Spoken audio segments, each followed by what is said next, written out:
Do I look like a good candidate for blepharoplasty? I'm relatively young, 23, but have had hooded eyelids my whole life. I'm wondering if having a lazy eye may be connected. It seems to affect my right eyelid considerably more than the other. Does the hooding look severe enough to make me a good candidate for surgery, and would my age be a concern? Thank you for your question. You're 23 years old and you're describing a situation of having hooded eyelids your whole life, and you're asking if you're a good candidate for blepharoplasty, and in addition you're asking whether or not a quote lazy eye is somehow connected to the hooded eyelids. Well, to begin with, I can tell you that as a cosmetic oculofacial plastic surgeon, which means I have baseline training first in ophthalmology before cosmetic surgery, that the strabismus, or the lazy eye you're referring to, has nothing to do with the hooding of the eyelids. So we'll get that out of the way. As far as the hooding is concerned, it's very often really a genetic trait. It can run in your family. It may not be both parents having it, but it's most likely somebody has the genes for this particular type of look.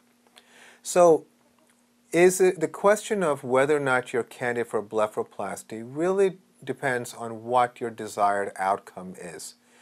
If you have hooding that it represents relative excess skin, a physical exam helps to determine what the potential appearance can be.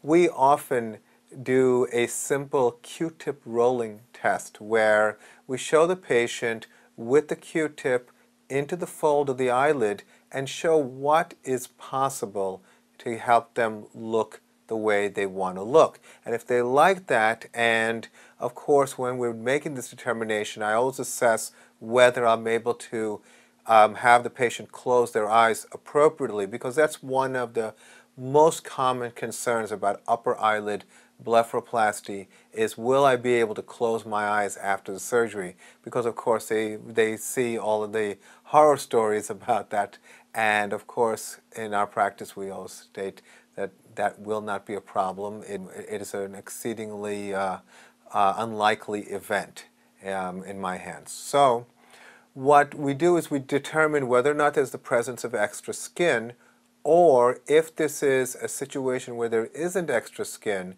then a non-incisional blepharoplasty, which is more of a technique we use for Asian eyelid surgery, where we actually create a fold without removing skin, may be an option also that can be potentially right for you. So when you think about it, it's not necessarily just about the age, but it's really ultimately the appearance of the eyes.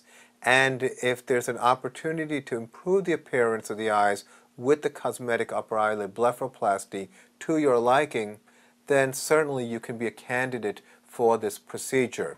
But as I said, it does require a physical examination to ascertain whether or not you're a candidate and whether or not you will achieve the look that you desire.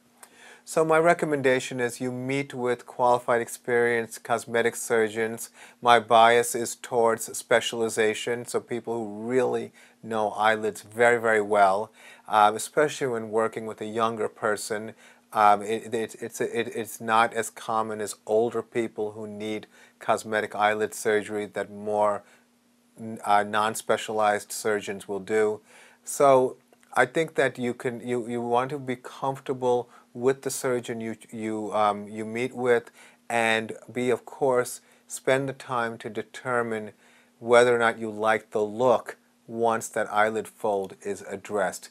You don't want to have any remorse or regret after making this important decision. So once you find someone, I think it would be great for you to move forward and see the shape of your eyelid. You know, upper eyelid hooding can make you look tired, make you look older, and so certainly artistically done upper eyelid blepharoplasty will probably be of value. But again, it's your choice and your decision based on your aesthetic. So I hope that was helpful. I wish you the best of luck, and thank you for your question.